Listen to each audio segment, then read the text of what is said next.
Alors, je me suis inscrite à la formation de présence active parce que j'ai eu une superbe discussion avec Anne-Laure qui a fait partie de la première session. Et en fait, tout ce qu'elle m'a raconté sur le contenu, ce que ça lui a ouvert comme perspective ou comme idée, ça m'a donné envie, ça m'a inspirée.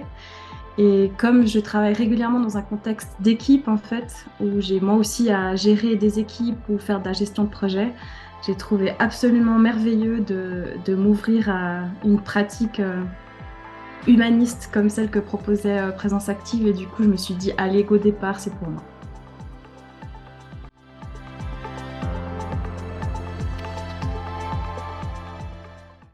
Alors, j'y connaissais rien du tout. Je pense que j'avais même jamais entendu parler du mot facilitation avant. Et j'avais déjà entendu la gouvernance partagée, etc. Et ça me faisait un peu rêver d'arriver à un fonctionnement horizontal où tout est clair, où chacun sait ce qu'il fait, quelle est sa place, euh, et d'arriver à une communication en fait où tout est clair et personne ne se pose des questions et où on peut prendre soin des autres et prendre soin de soi-même.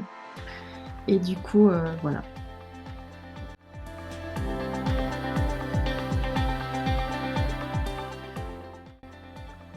Actuellement, en fait, ce qui m'aide beaucoup, c'est de pouvoir demander un cadre aux gens qui m'engagent, sans forcément que je sois dans une position de gestion ou de direction d'équipe. Mais en tout cas, ça me permet de poser des bonnes questions pour que moi, en tout cas, je sois à l'aise dans le rôle que j'ai à tenir dans les projets auxquels je participe. Et du coup, ça me donne l'impression de pouvoir poser les bonnes questions pour que moi je sois au clair et que les autres soient au clair aussi. Et du coup, en fait, c'est très satisfaisant et ça me fait me sentir en sécurité à tous les niveaux. Et pour moi, comme ça empêche qu'il y ait des malentendus, des problématiques ou des inconforts lorsque je travaille avec les gens. Donc c'est vraiment super.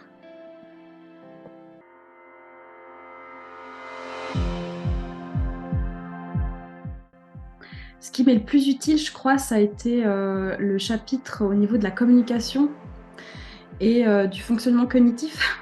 Parce qu'en fait, c'est toujours cet endroit, des fois, on reçoit des informations ou des stimuli qui justement nous font rentrer en réaction ou en réponse avec les autres. Et puis pour moi, ça a été de conscientiser ce temps justement de choix qu'on a entre la réponse qu'on va donner, comment on la donne, et aussi de pouvoir être plus apaisé intérieurement et d'être plus à l'écoute des autres dans une bienveillance qui était déjà là avant, mais plus consciente en tout cas.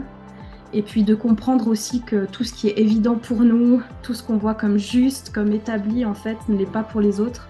Et du coup, je trouve que ça amène, je sais pas comment dire, euh, une espèce d'acceptation de ce qui est, de ce qu'on est, de ce que sont les autres, qui en fait rend le travail beaucoup plus facile et les projets beaucoup plus riches et nourrissants.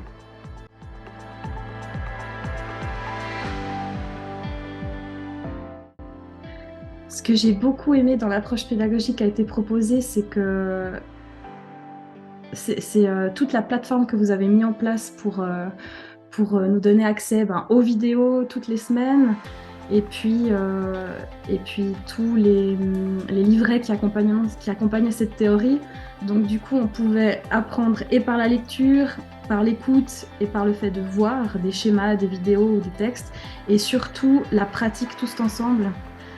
C'est ce qui inscrit le mieux la théorie. Et du coup, l'apprentissage se fait beaucoup plus aisément et de manière tellement organique que tout d'un coup, la montagne d'apprentissage ou de théorie qu'on a paraît très simple à mettre en place. Et, euh, et du coup, c'est quelque chose qui reste, quoi. Et ça, c'était vraiment génial.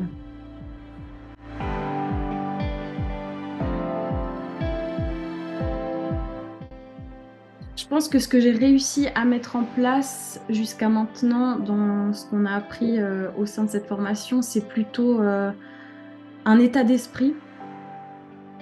un état d'esprit bienveillant, positif et assertif envers les autres et moi-même aussi.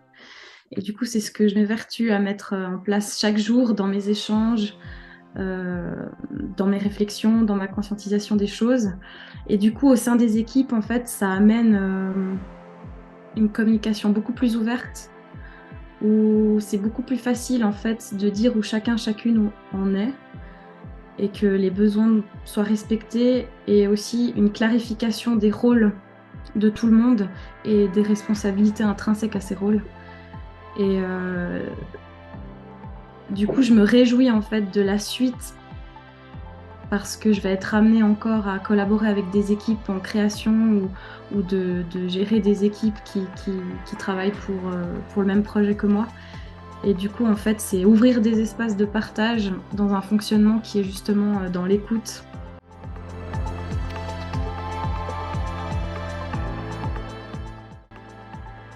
Je crois que ce que cette formation m'a apporté, c'est un sentiment d'appartenance en fait. Euh, ouais, d'appartenance au monde. Entre guillemets, c'est un peu ce truc où des fois on est un peu... c'est me, myself and I, ça veut dire moi j'existe, moi je suis là, moi je pense ça et je vois ça comme ça. Et j'ai envie de faire ça. Et cette formation, elle m'a ouvert en fait à des gens en fait qui ont une même sensibilité, une même manière de penser, ou une même volonté de mettre en place des fonctionnements humains qui pourraient tout changer, être beaucoup plus cool pour tout le monde. Et je crois que c'est ce sentiment d'appartenance où je me suis dit ah yes, euh, j'appartiens à ce mouvement-là et je suis pas toute seule. Et du coup, ben ouais, je sais pas comment dire. Euh, c'est beaucoup de gratitude.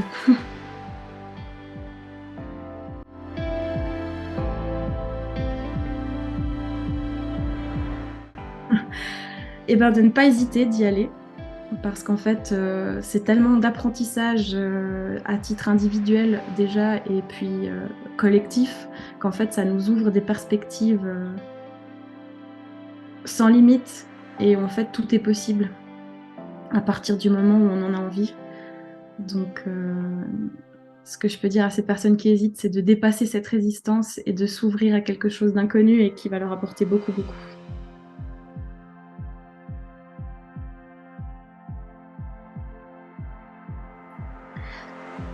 Hmm.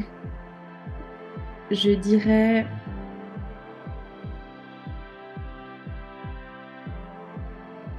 ouverture, faire ensemble et partage.